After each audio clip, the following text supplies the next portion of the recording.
लक्ष्मी व अलक्ष्मी म्हणजे काय ते आपण पाहू.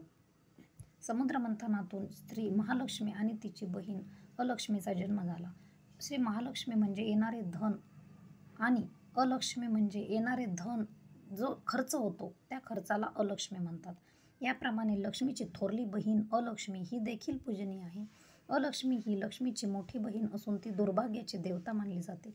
पद्मपुराणामध्ये हिच्याविषयीची कथा सांगितली आहे. ती अशी की देवासुरांनी केलेल्या समुद्रमंथनातून कालकूटानंतर लक्ष्मीच्या आधी आली म्हणून हिला लक्ष्मीची मोठी बहीण ज्येष्ठा लक्ष्मी असे म्हटले जाते.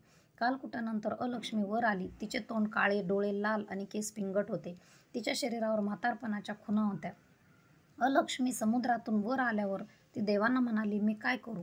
त्यावर देवांनी तिला सांगितले, तू कोळसे, केस, कोंडा, केर अशी अस्थी यामध्ये राहा.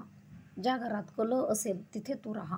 जिथे असत्य कठोर भाषण चालते, सायंकाळी अभक्ष्य भक्षण केले जाते, गुरु, देव, अतिथी यांचा समादर होत नाही, वेदमंत्राचा घोष जिथे नसतो, जिथे परद्रव्यापहरण, परदारागमन, सज्जन निंदा इत्यादी गोष्टी तिथे तू राहा. त्याप्रमाणे ती तिथे वास करते. समुद्रमंथनातून लक्ष्मी वर आली. तिचा विष्णूबरोबर विवाह ठरला. परंतु ज्येष्ठेच्या आधी कनिष्ठेचे लग्न कसे करायचे असा प्रश्न लक्ष्मीने उपस्थित केला. तेव्हा विष्णूने अलक्ष्मीचे उद्दालक नावाच्या दीर्घ तपस्या करणाऱ्या ऋषीबरोबर लग्न लावून दिले. परंतु उद्दालकाचा वैदिक आचार पाहून तिला ती आवडेनासी झाली. उद्दालकालाही तिचा स्वभाव आवडला नाही. अखेर उद्दालकाने तिला पिंपळाखाली बसायला सांगितले आणि तो तिथून निघून गेला. उद्दालक परत येत नाही हे पाहून अलक्ष्मी रडू लागली. तिचा तो आक्रोश ऐकून लक्ष्मी विष्णूसह तिला भेटायला आली.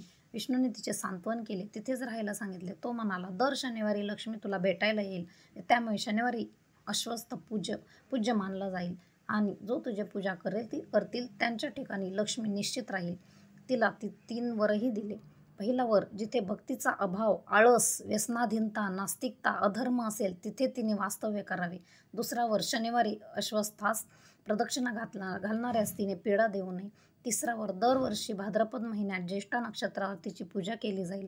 असा अलक्ष्मी ही द्विभुजा, कृष्णवर्णाची, मोठ्या ओठांची, लांब नाकाची, लोंबणारे स्तनांची, निळव लाल रंगाचे वस्त्र नेसलेली, उजव्या हातात कमळ आणि डाव्या हातात करा धारण करणारी व भद्रपीठावर पाय सोडून सुखाने बसलेली असून तिथे विविध अलंकार धारण केले असून वेणी घातलेली आहे.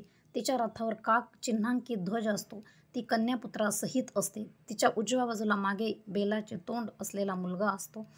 लक्ष्मीच्या आधी अलक्ष्मीला पूजले जाते. अलक्ष्मीला अवदासा पण म्हणतात. दिवाळीचे मध्यरात्री नवीन केसुनीने घरातील केर सुपात भरून तो बाहेर टाकावा याला अलक्ष्मी कचरा, दारिद्र्य, निस्सारण म्हणतात. एरवी कधीही रात्री घर झाडणे वा केर टाकणे करायचे नसते.